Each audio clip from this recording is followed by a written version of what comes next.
Well, alright guys, just gonna give you guys an update on the bike situation. So I don't have the Honda Shadow 1100 anymore. I have this. Um, I had this for a good part of, let's see, a year and a half now? Yeah, pretty much that last video that I posted on the Shadow.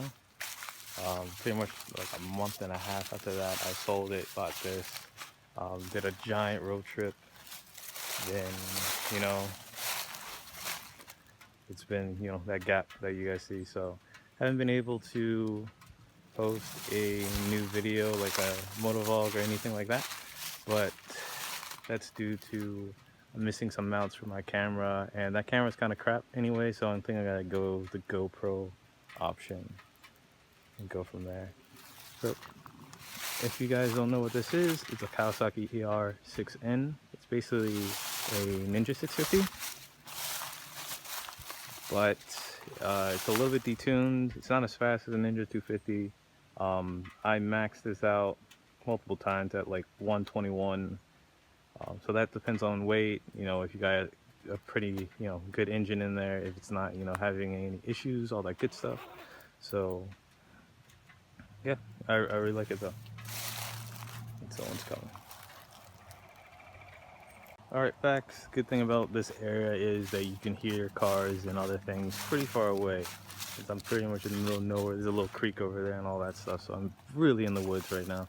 But yeah, where was I? Yeah, so tops out 121 with my weight, and with our fuel that we have over here in America, 91, 93. So, I'm not really that crazy about straight line performance. I mean, it's good, it gives you that adrenaline and all that good stuff, but corners are a lot better. Yeah, I just came down this road, which you could see winds all the way up into the mountains. And yeah, that's a little bit tricky on, as you can see, fall leaves and pine needles and all that good stuff. So let me turn the bike on so you can see the weird ass headlights. Yeah, a lot of people they don't really like the headlights like that. They look like a bug pretty much, which I guess I got used to it. But yeah, integrated turn signals and those little fairings right there. Those fairings actually do keep a lot of air off of your knees when you're tucked in. So like highway rides, you don't feel a lot of air off of that. So you get a little bit more heat from the engine. It's a side effect, but on cold rides like it is right now, it's right now like 58. So, I kind of like that. So single shock in the back. Right now I have the only mod that I've done to it so far in the year and a half is just, just route some cabling for my GPS. So I ran that underneath the tank. I saw that it already had a K&N filter, so that's cool. I was gonna do that anyway, just for maintenance wise, not performance wise. Performance wise, it's iffy on filters, because if you actually do your research, sometimes you change filter to like a pod filter or something like that, you lose low wind power and all that good stuff. So I don't know, it feels good to me in my opinion. So, but yeah, only big mods, I changed the stock Bridgestones. I forgot what they were called. No, are they Bridgestones? No, they're Dunlops. And I went to these Bridgestone S20s, not the Evos, just the S20s. At the time, the Evos weren't out. Like I said, I have this bike for about a year and a half.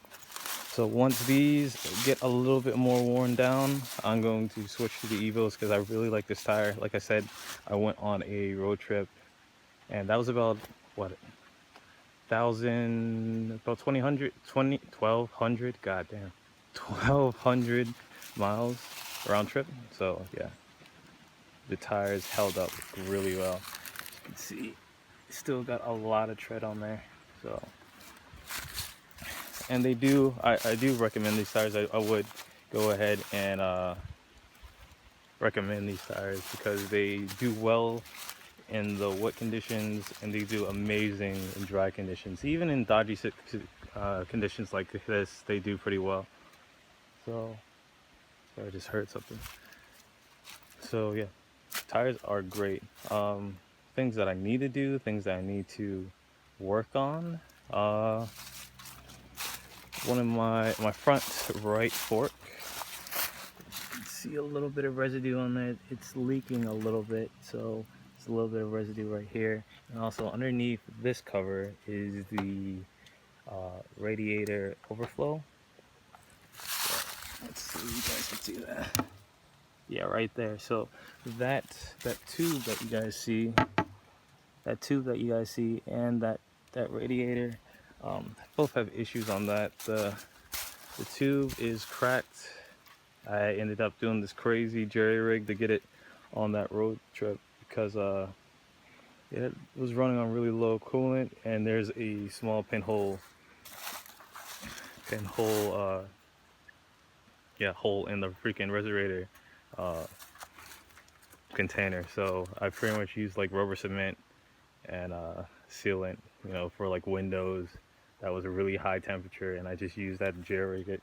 And it lasts a long time. I didn't see issues till I put it in storage for about 1.5 years, and yeah, now it's leaking a little bit, but still got a little bit of level of coolant in there. Not too big on, you know, that doesn't stress me out at all if it runs on no coolant.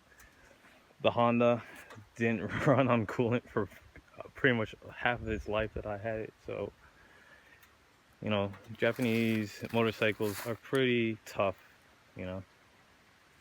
But yeah, need to do a fork seal. Need to get the radiator coolant overflow replaced, which I already have the components in my house right now.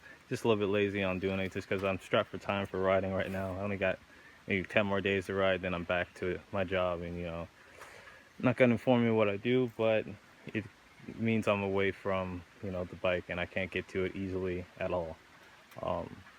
But yeah, plans. I plan on probably getting Vance and Hines exhaust.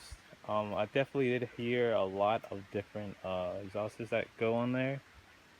From the, you know, the Euro side, it's just popular. Is way more popular over across the seas, Atlantic to Europe and all that. So, but yeah, definitely want to get a new exhaust. That's got to take like 300. Then that's pretty much it. Maybe some new grips, because the grips really wear out my hands. So, and probably some bar and mirrors, maybe, and then maybe frame sliders.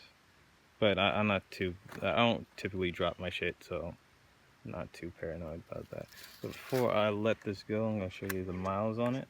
I got this for like 3,600, and at the time it had, I want to say 6,900 miles. So I put on, you know, about double that in the time that I had it. So for me, only riding the bike for, I'd say, the good part of 4 months, that's pretty good altogether in this last, you know, 1.5 to 2 years.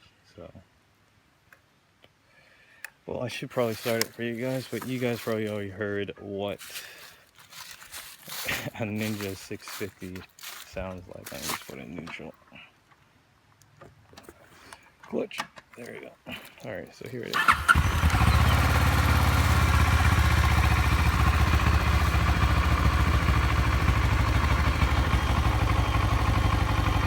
Alright, hopefully this is the last time I try to do this. Just trying to turn on the bike so you guys can hear it. God damn. So much traffic. Here we go.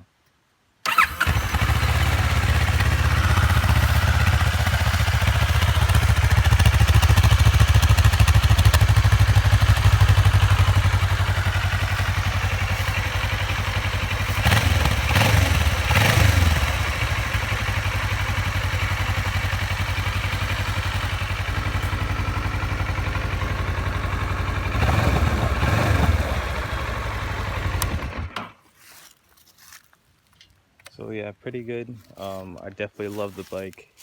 The stock can between about 1.5 to about 4,000, because it has that deep punch. It's not, gets all whiny, and you know, this bike tops out about 11K. So definitely screams when you get up top. But yeah, this is the bike that I currently have. If you guys still have questions on the Shadow, I definitely remember most of it. But like I said, this is the bike that I have right now. Don't have the Shadow right now, so this is probably what I'm gonna work work with for the next couple years till I get bored or just want to upgrade. So, see ya.